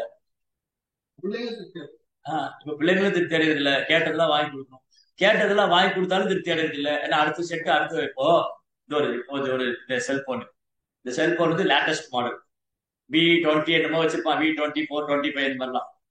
இந்த போன் அப்பா வாங்கி கொடுத்தாரு, கண்ணா லேட்டஸ்ட் போன் வச்சிருப்பான்னு. அதுக்கு அடுத்து இன்னொரு லேட்டஸ்ட் போன் வந்துடும். இது என்ன பிரயோஜனம், அது வந்துருச்சு அப்படின்னு திருப்தி இல்ல இல்லையா? இந்த போன் வாங்கியாச்சு, பையனுக்கு அன்பா வாங்கி கொடுத்தாரு அப்பா, அப்பா இந்த போன் வச்சுக்கோ, அது லேட்டஸ்ட் மாடல். அப்ப அடுத்து அட்வான்ஸா இன்னொரு மாடல் வந்துருச்சு. இது என்ன பிரயோஜனம்? இதுல என்ன பியூட்டினா, இந்த போனை யூஸ் பண்றோம், கொண்டு போய் கொடுத்தா 200 ரூபாய் கூட வாங்க மாட்டேங்கிறான். வாங்கும் போது 5000, 10,000, 15,000, 20,000, 50,000, 1 லட்சம் ரூபாய் சொல்றான். இது ஏதோ ஒரு சின்ன ப்ராப்ளம் ஆயிடுச்சுன்னு பண்ணுமா, இது எல்லாம் யூஸ் ஆகாதுங்க, நீ தூக்கி போட்டிருக்கீங்க, ரீப்ளேஸ்மெண்டே கிடையாது. இந்த மாதிரி உடலும், இந்த உடலுக்கு ரீப்ளேஸ்மெண்டே கிடையாது, தூக்கி போட வேண்டியதான். சரி, அடுத்தது இந்த ஜட உலகத்துல இங்க யாரும் திருப்தி அடையதில்லை, எல்லாருக்கும் அதிருப்தி. காரணம் கிருஷ்ணரை விட்டுட்டு திருப்தி அடைய பாக்குறாரு. கிருஷ்ணா விட்டுட்டு திருப்தி அடைய முடியாது ஜீவாத்மா. அடுத்தது பகவான் என்ன சொல்றாரு பிரம்மா கிட்ட, மக்கள் தொகையினை எண்ணற்ற அளவுக்கு பெருக்க வேண்டும் என்று நீங்கள் விருப்பம் கொண்டிருந்ததாலும், மேலும் உங்களது தொண்டினை பலவையாக நீங்கள் விரிவுபடுத்தியதினாலும் இது பற்றி எதையும் நீங்கள் இழக்கப் போவதில்லை. ஏனென்றால் நான் உங்கள் மீது வைத்திருக்கும் அளவற்ற கருணையானது காலாகாலங்களுக்கும் உயரக்கூடிய தன்மையுடையது. பாத்தீங்களா, பகவான் ஜீவாத்மா மேல காண்கிற கருணை வந்து காரணமற்ற கருணை. அந்த கருணை இருக்கிற வரைக்கும் உங்களுக்கு எந்த நஷ்டம் இல்லைன்னு நீங்க எதை இழக்க போறது. பிரம்மாக்கு இப்போ உடனே குழப்பம்னா, நான் பகவான்றது வந்திருக்கேன், இதனால படைக்க சொல்ற சேவை எனக்கு கொடுத்துருக்கிறாரு, இதனால எப்படி பண்ண முடியும், இதை பண்ணும்போது சில எழுப்புகள்லாம் வரும், அதெல்லாம் எனக்கு பாதிக்குமா, அதனால எனக்கு குணங்கள் பாதிக்குமா, இந்த கவலையே வேண்டாம். ஏன்னா பகவானே கருணைன்னு ஒண்ணு இருக்கும்போது அங்க இழப்புங்கிற பேச்சுக்கே இடம் இல்லை. ஒரு பக்தன் எதையும் இழப்பதில்லை. பகவானுடைய கருணை தான் ஆக்சுவலி நம்ம பெற வேண்டியது அதைத்தான். நம்ம இந்த உலகத்திலேயே பெற வேண்டியது பகவானுடைய கருணை தான். வேற என்ன பெற்று என்ன பிரயோஜனம்? இப்போ ஒருத்தர் இந்த உலகத்துல பயங்கர அச்சீவ்மெண்ட் பண்ணி பெரிய கோடீஸ்வரர் ஆயிட்டார். உலகத்திலேயே பெரிய கோடீஸ்வரர், முதல் ஃபர்ஸ்ட் கோடீஸ்வரர், அல்லது இந்தியாவிலே முதல் கோடீஸ்வரர், அல்லது தமிழ்நாட்டிலே முதல் கோடீஸ்வரர். ஆனா கிருஷ்ணாவுடைய கருணை இல்லைன்னு என்ன பிரயோஜனம்? அந்த கோடி தெருக்கோடி வரைக்கும் வராது. அந்த கோடி வந்து தெருக்கோடி வரைக்கும் கூட வராது. சோ கிருஷ்ணாவுடைய கருணை நமக்கு வேணும். கிருஷ்ணாவோட கருணை தான் நம்ம அச்சீவ் பண்றது. கிருஷ்ணாவுடைய கருணை எப்படி எனக்கு கிடைக்கும்? கிருஷ்ணாவுடைய கருணை வேணா என்ன பண்ணணும்? குருவுடைய கருணையை நம்பி இருக்கணும். குருவுடைய கருணை வேணா என்ன பண்ணணும்? வைஷ்ணவரின் கருணையை நம்பி இருக்கணும். வைஷ்ணவருடைய கருணை இருந்தாதான் குருவுடைய கருணை, குருவுடைய கருணை இருந்தாலும் கிருஷ்ணாவுடைய கருணை. எல்லாம் கனெக்ஷன் இருக்கு. எனக்கு வைணவர்கள்லாம் வேண்டாம், ஒரே பிரச்சனை ஆகுது, ப்ராப்ளம் வருது, நான் போய் டைரக்டா குருவுடைய கருணை வைக்கிறதுல வாங்க முடியாது. இல்லைன்னு குருவே தேவையில்லை, டைரக்டா கிருஷ்ணாவோட கருணை வாங்க முடியாது, வாய்ப்பே இல்லை. இதுதான் தாசாடு தாசு. ஃபர்ஸ்ட் பக்தர்கிட்ட கருணை வாங்கும். சைத்தன்ய மகாபிரபு பிருந்தாவன யாத்திரை போக முயற்சி பண்ணாரு. கதாதர் வந்து ரொம்ப வருத்தப்பட்டாரு, மகாபிரபுனால போக முடியல. அப்ப மகாபிரபு என்ன சொல்றாரு, கதாதரனுக்கு அனுமதி கொடுக்க மாட்டேங்கிறாரு. மகாபிரபு முழு சுதந்திரமானவர். அவர் சொல்றாரு, என்னால ஏன் பிருந்தாவனம் போக முடியல, கதாதரனுக்கு அனுமதி கொடுக்கல. அப்புறம் மகாபிரபு பிருந்தாவனம் போகும்போது ஒரு பக்திட்டு கேட்கிறாரு, எனக்கு அனுகிரகம் பண்ணுங்க, என்ன ஆசீர்வாதம் பண்ணுங்க, நான் பிருந்தாவனம் போகணும். அவர் முழு முதற் கடவுள். அப்ப என்ன அர்த்தம்? பக்தர்களின் கருணையே நம்ம நம்பி இருக்கு. பக்தர்களின் கருணை அவங்களை சந்தோஷப்படுத்தணும், அவங்க சேவை பண்ணணும். பக்தருக்கு சேவை பண்ணி அவங்க கருணை பண்ணணும். அது மூலமா குரு திருப்தி அடைவார். இவங்க எல்லாம் சீடர்கள்லாம் ஒன்னா சேவை பண்ணி சந்தோஷமா இருக்கும்போது, சீடர்கள்லாம் நல்லா சந்தோஷமா சேவை பண்ணும்போது குரு திருப்தி அடைவாரு. இப்படிதான் குரு திருப்தி படுத்துறது. இந்த குருவுடைய கருணை ஆட்டோமேட்டிக்கா கிடைச்சிடும். அப்ப குரு திருப்தி அடைஞ்சிட்டாரு, நீ என்ன அச்சீவ் பண்ண வேண்டியது இருக்கு? கிருஷ்ணாவுடைய கருணை ஆல்ரெடி இருக்கு, அவ்வளவுதான். சரி, அப்படிதான் இங்க பிரம்மாவுக்கு பகவான் தான் குருவா இருக்காரு. அவர் தான் முழுமுதற் கடவுள். ஏன்னா பிரம்மாவுக்கு குரு கிடையாது, கிருஷ்ணன் தான் நேரடியாக அவருக்கு உபதேசித்தார். அப்ப கிருஷ்ணன் தான் பிரம்மாவுடைய குரு, ஜெகத்குரு இல்லையா? அப்போ பகவான் சொல்றாரு, நீங்க எனக்கு சேவை பண்ணணும்னு விருப்பப்படுறீங்க, அதோட குழப்பம்லாம் ஒண்ணு வேண்டாம், நீங்க எதுவும் இழக்க போறது இல்லை. ஏன்னா என் கருணை காலங்காலமும் உங்களுக்கு சக்குதா தீலோசி ஜென்ம ஜென்ம ஜென்ம ஜென்மங்களா குருவுடைய கருணை வேண்டி நம்ம பிரார்த்திக்கணும். அடுத்தது மேலும் முக்கியமான பாயிண்ட் என்ன? சோ பக்தருடைய விருப்பம் என்னங்கிற தூய பக்தர். இங்க பிரம்மாவோட விருப்பம் என்னன்னா, நல்ல சந்ததிகள் உற்பத்தி பண்ணணும். நல்ல சந்ததிங்கிறது யாரு? பகவான் வந்து பிரம்மாவுக்கு இந்த யூனிவர்சல் மேனேஜ் கிரியேஷன் அதாவது உயிர்வாளிகள், ஜீவன்களை படைக்கிற சேவை கொடுத்திருக்காரு, உயிர்வாளிகள் உற்பத்தி பண்றது. அப்ப நல்ல மக்கள் தொகையை பிரம்மா உற்பத்தி பண்ணணும். அப்ப நல்ல மக்கள் தொகையை பிரம்மா உற்பத்தி பண்றது நம்ம அர்த்தம் என்ன? கிருஷ்ண உணர்வு உள்ள பிரஜைகளை உற்பத்தி பண்ணணும். இதுதான் ஒரு பக்தருடைய டிசைன். அதான் பிரபா எழுதியிருக்க பொருள். ஒரு குறிப்பிட்ட காலம், பொருள், சூழ்நிலைகளின் உண்மையினை நன்கு உணர்ந்து கொண்ட பகவான் தூய பக்தர்கள் அவரது பக்தர்களின் எண்ணிக்கையை பல்வேறு வழிகளில் அதிகரிக்க வேண்டும் என்றே எப்பொழுதும் விரும்புகிறார். ஒரு தூய பக்தருடைய டிசைன் என்னன்னா, எப்படி இந்த கிருஷ்ணவாச நான் ஸ்ப்ரெட் பண்றது. வேற எந்த தனிப்பட்ட விருப்பம் அந்த பக்தருக்கு கிடையாது. ஒரு தூய பக்தருக்குன்னு பிரபுபாருக்கு என்ன விருப்பம் இருந்தது, என்ன ஆசை இருந்தது? தன் குருவோடைய கட்டளையை நிறைவேற்றணும், இந்த மேற்கத்திய நாடு முழுவதும் கிருஷ்ண பக்தியை பிரச்சாரம் பண்ணணும், அவ்வளவுதான். சோ இப்போ பிரம்மா நல்ல மக்களுக்கு உண்டு பண்ணதுக்கும் பிரபுபாதர் உலகம் முழுவதும் சுற்றுப்பயணம் செஞ்சு கிருஷ்ண பக்தியை பிரச்சாரம் பண்ண என்ன வித்தியாசம்? ரெண்டு பேரும் தூய பக்தர்கள், ஒரு வித்தியாசம் கிடையாது. சோ பிரம்மா நல்ல சந்ததிகள் உற்பத்தி பண்ண நினைக்கிறாரு, அதான் கிருஷ்ண உணர்வுள்ள பிரஜைகள். சோ பிரபுபாதர் என்ன பண்றாரு, உலகம் முழுவதும் சுற்றுப்பயணம் செஞ்சு கிருஷ்ண உணர்வுள்ள சமுதாயத்தை உருவாக்கும் நினைக்கிறேன். அதான் ஒரு தூய பக்தருடைய குறிக்கோள். அடுத்து சொல்றாரு, உண்மையில் அந்த பிரிவுகள் அனைத்தும் பகவான் தமது பக்தர்களின் மீது வைத்திருக்கும் அளவற்ற கருணையின் பிரிவுகளாகும். இந்த செயல்களுக்கான திட்டங்களும் கூட அந்த மாதிரியே தோன்றலாம். ஆனாலும் அவை பரமபுருஷின் உன்னதமான புலன்களின் திருப்திக்காக ஈடுபடுத்தப்படுகின்ற காரணத்தினால் ஆற்றலின் வேறுபாடுடையவையாக இருக்கின்றன. சோ பிரம்மா சாதாரண ஜீவராசி உற்பத்தி பண்ண மாதிரி தோன்றலாம். அந்த பிரம்மா எதுக்காக பண்ணாரு? நல்ல சந்ததிகள் வரணும், அவங்க எல்லாம் பகவானுக்கு சேவை பண்ணணும், இந்த பௌதிக கடனத்திற்கு விடுபட்டு பகவானுக்கு திரும்ப போகணும். அடுத்தது இங்க மேலும் பகவான் பிரம்மாவை புகழ்ற, நீங்களே ஆதி ரிஷியாவே, உங்களது உள்ளம் எப்பொழுதும் என் மீது கட்டுண்டு இருப்பதால். பிரம்மாவோட உள்ளம் யார் மேல கிருஷ்ணன் மேல கட்டுண்டு இருக்கு. நம்ம ஜட உலகத்துல கட்டுண்ட வாழ்க்கையில் இருக்கு. நீங்கள் பல்வேறு வகையான பிரச்சனைகளை உற்பத்தி செய்யும் தொழிலில் ஈடுபட்டிருந்த போதிலும் ஒழுக்கம் குறைவான பேராசை குணமானது உங்களை அத்துமீறி கொண்டு வளர்வதில்லை. சோ பிரம்மா நம்ம சில நேரம் தப்பா புரிஞ்சுக்கிறோம். பிரம்மா ரஜகுணத்துக்கு அதிபரே தவிர அவர் ரஜகுணத்துக்கு கிடையாது. பாயிண்ட். பிரம்மா ரஜகுணத்துக்கு அதிபர், ஆனா அவரு ரஜகுணத்துல கட்டுப்படுறது இல்ல. காரணம் என்ன? பகவான் என்ன சொல்றாரு? படைப்பு தொழில பல்வேறு வகையான பிரஜைகளை உற்பத்தி செய்யும் தொழிலில் ஈடுபட்டிருந்த போதிலும் ஒழுக்கம் குறைவான பேராசை குணமானது உங்களை அத்துமீறி கொண்டு வளர்வதில்லை. பிரம்மா கண்ட்ரோல் பண்ணி வச்சுக்கார் ரஜகுணம். எப்படி சாத்தியமாச்சு? பிரம்மானால எப்படி ரஜகுணத்தை கட்டுப்படுத்த முடியுது? பகவானுடைய கருணையால. அதுதான் பாயிண்டிங்க. அப்ப பகவானுடைய கருணை வேண்டியே நம்ம எப்போ பிரார்த்தனை பண்ணோம். இதான் முன்னாடி படிச்சோம். எப்போ ஒருத்தர் பகவானே ரக்ஷசிதி விசுவாசம் கோபுரதேவர் நந்ததா, ஒருத்தர் எப்பவுமே கிருஷ்ணனுடைய கருணையை நம்பி இருக்கு. அப்பதான் இந்த 3 குணத்தை கடக்க முடியும். கிருஷ்ணாவுடைய கருணையை நம்பி இருக்கும்போது தூய பக்தி தொழில நிலைபெற்று இருக்கும். தூய பக்தி தொழில நிலைபெற்று இருக்காத வரைக்கும் முக்குணத்தை கடக்க முடியாது. மாமியச்சோபியவிச்சாரேன பக்தி யோகி நஜ சேவையே சகுணான் சமகீதைதான் பிரம்மபூயாய. யார் ஒருத்தர் கலப்படம் இல்லாத பக்தி தொண்டை செய்யறாங்களோ அவங்கனாலதான் இந்த 3 குணத்தை கடக்க முடியும்னு சொல்றாரு கிருஷ்ணன். அப்ப பிரம்மானால எப்படி கடக்க முடிஞ்சது? அவர் தூய பக்தியில் பட்ட ஒரு ஆச்சாரியர், இந்த சம்பிரதாயத்துடைய ஆச்சாரியர், நம்ம சம்பிரதாயத்துடைய பூர்வ ஆச்சாரியர், இந்த சம்பிரதாயத்தை தோற்றுவிச்சவர், பகவானுக்கு நேரடியா உபதேசம் பெற்றவர், பகவானை நேரா தரிசனம் பண்ணவர்.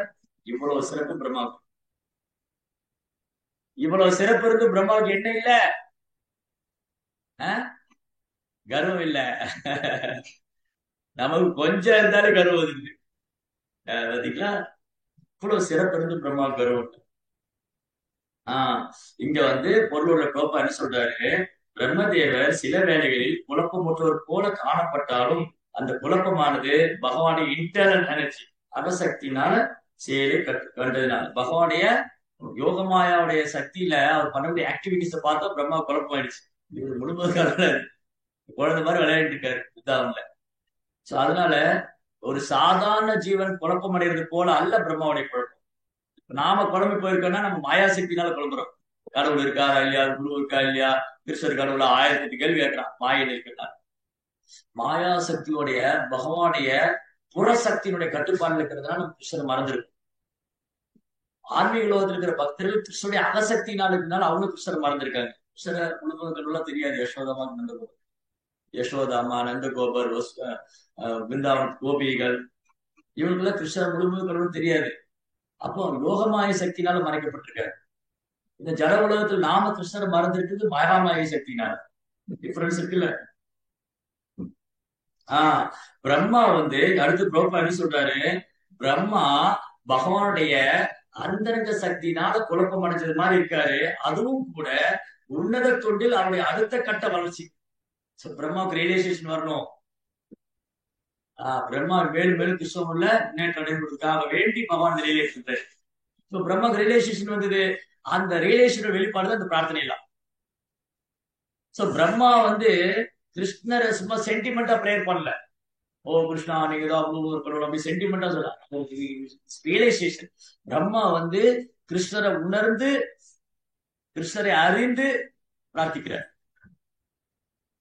அவருடைய புரிதல். மேலும் பிரபா என்ன சொல்றாரு? அர்ஜுனனும் கூட இது போன்று குழப்பமுற்றவராகவே காணப்பட்டார். பகவானின் தூய பக்தர்களுக்கு ஏற்படும் இது போன்ற குழப்பங்கள் எல்லாம் பகவானை பற்றிய அறிவில் அவர்கள் மேலும் வளர்ச்சியடையக்காக உரியதாக. தூய பக்தர்கள் வாழ்க்கையில் அவருக்குரிய குழப்பங்கள் சில விஷயங்கள்லாம் அந்த பக்தர்களை மேலும் அடுத்த கட்டத்தில் பகவான் கொடுப்பார். பக்தியில உன்னதமான நிலைப்போம். ஏதேனும் ஒரு காரணத்தினால் கட்டுண்ட ஆத்மா என்னை அறிவதற்கு இயலாது. ஆனாலும் நீங்கள் என்னை அறிந்து கொள்வதற்கான காரணம் நான் எவ்வித ஜடப்பொருளும் அல்ல. அதிலும் குறிப்பாக நாம் பஞ்சபூதத்தினாலும் 3 நுண்ணிய பொருட்களாலும் ஆக்கப்பட்டவர்கள் இல்லை என்பதை நீங்கள் அறிந்து கொள்ளுங்கள். முதல்ல பிரம்மா தான் யாரும் புரிச்சுக்கிட்டாரு. அதுக்கப்புறம் பகவான் யாரும் புரிச்சுக்கிட்டாரு. பகவான் இது இன்னும் டீட்டெயிலா படிக்கணும், நிறைய விஷயம் இருக்குது. பகவானுடைய உடல் பௌதிகமானதல்ல, அவருக்கு அப்பாற்பட்டவர். அதோட அந்த ரியலைசேஷன் தான் பிரம்மாவுடைய புரிதல். அவருடைய ரியலைசேஷன் என்னது? ஈஸ்வரா பரமா கிருஷ்ணா சச்சிதானந்த விக்கிரகா அனாதிராதி கோவிந்தா சர்வகாரணிகா. கிருஷ்ணாவுடைய உடல் பௌதிகமானதல்ல, அது சச்சிதானந்த விக்கிரகா, ஆதி கோவிந்தா, படைப்பு முன்னாடி இருந்திருக்காரு, சர்வ காரண காரணம். ஓகே, இதோட ஸ்டாப். அப்படின்னா இதுதான் இன்னைக்கு மெயின் பாடம் என்னது? யார் ஒருத்தர் இந்த ஸ்தூல சரீரம் சூட்சம சரீரம் இந்த கருத்திலிருந்து விடுபட்டு இருக்காங்களோ, யார் ஒருத்தருக்கு முக்குணத்தையும் கடந்த நிலையில இருக்காங்களோ, அவங்கனாலதான் நான் கிருஷ்ணனுடைய சேவைங்கிற தளத்துல நிக்க முடியும். அவங்களாலதான் கிருஷ்ணன் யாருன்னு புரிஞ்சுக்க முடியும். இதுதான் பாயிண்ட். இந்த தளத்துக்கு வராத வரைக்கும் அவருக்கு இந்த உலக வாழ்க்கை ஒரு புரியாத புதிராத. ஹரே கிருஷ்ணா. பிரகாஷ் பாவதம் கி ஜெய், ஜெய்.